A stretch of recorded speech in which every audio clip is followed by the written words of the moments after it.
In today's case, two former roommates clash over a $500 security deposit, but things take a turn when a locksmith bill enters the chat. Buckle up. Judge Judy doesn't play games. Ms. Goldswag, you and the defendant were roommates briefly. You moved into her apartment. Is it an apartment or a house? Apartment. 2 bedrooms? Correct. Okay, you want your security deposit back. Correct. How much was your security deposit? $500. Okay, let's deal with the security deposit.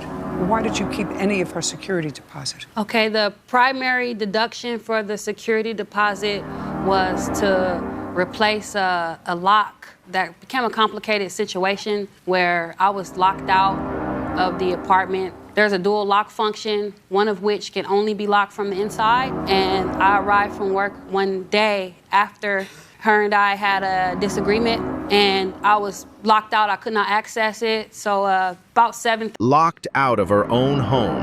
And it wasn't an accident, according to her. Now the defendant wants the plaintiff to foot the $355 bill. 30 p.m. is when I arrived. Around 10:30 is when I called the locksmith after I got permission from the building security. So what happened is there's a lock that can only be locked from the inside and unlocked from the inside. Right. And your explanation for that was that you didn't hear the phone. I didn't lock it. And when she tried calling me, I didn't hear the phone, but when I woke up, it was unlocked. Okay. Do you have the bill from the locksmith? Yes, I do. I'd like to see it. On October 30th is when the locksmith was able to come and restore the lock. On the night of October 29th is when he attempted to access the apartment. It was a failed attempt and he couldn't get inside. Okay. So the next day he came back?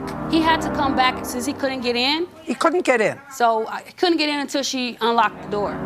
I got in. He left. Okay, so she finally unlocked the door. She finally unlocked the door. So what is this bill for, $355? Well, because when he was attempting to get in, he felt like that if he could drill through the lock, he could put his hand in and unlock from the inside. But when he drilled through the lock, he couldn't fit his hand in to reach it. It was a little bit higher than his arm could go. So I went and slept in my car. And then she text messaged and she apologized to me for locking it. Yup, it gets worse. She drilled the door, still couldn't get in, and ended up sleeping in her car. May I see it? Yes. I thought that I was Don't locked. speak. Okay, sorry. Did you text her apologizing? Yeah. Okay, then you don't have to look for it anymore. So now the big question. Should she pay for the locksmith, or was locking someone out worth the price?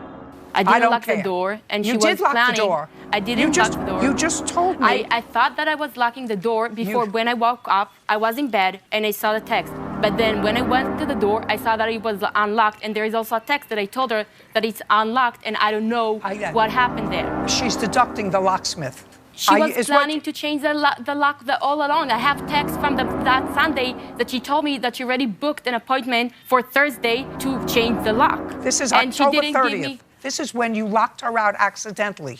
And she was $355. And she didn't give me the set of keys. Listen to me. I'm just telling you. I'm deducting the $355 from your security deposit. She was.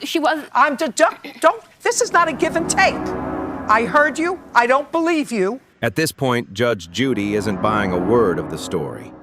And the plaintiff's $500 deposit is slipping away fast. There's no reason for her to call a locksmith to come to unlock the lock and then sleep in her car unless you, after an argument with her, locked the inside door. No reason at all. She's not deranged. So whether she was this is not a give and take. Uncross your arms.